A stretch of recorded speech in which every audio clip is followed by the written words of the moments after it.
Wacha tuanzie 3.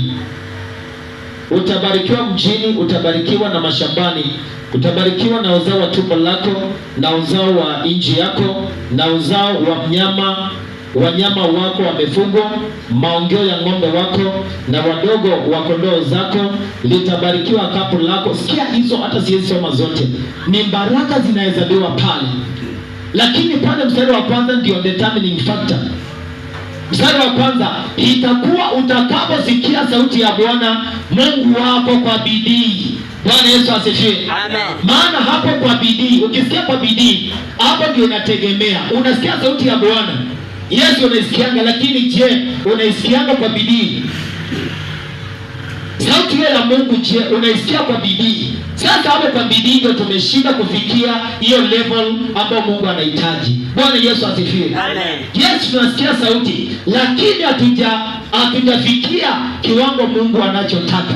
Kwa hivyo mahali pa kwanza unaweza kupokea baraka ni kwa Mungu aliyekuumba. Bwana Yesu asifiwe. Amen. Point number 2. Mahali ya pili unaweza kupokea baraka. Mahali ya pili ni kwa baba yako na mama yako waliokuzaa. Amen. Bwana Yesu asifiwe. Amen. Hao watu ni watu wa dhamana na wa maana sana kwa maisha yako. Amen. Bwana Yesu asifiwe. Amen.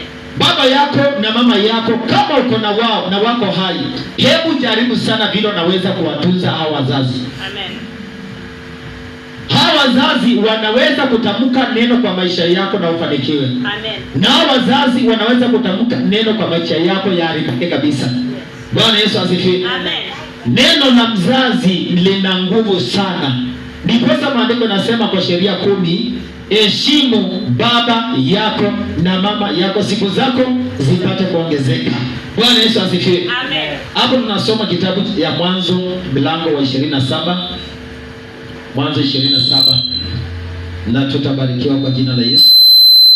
Naamini ya kwamba masaa zimesonga, sitaendelea sana, lakini wacha Bwana tusaidie.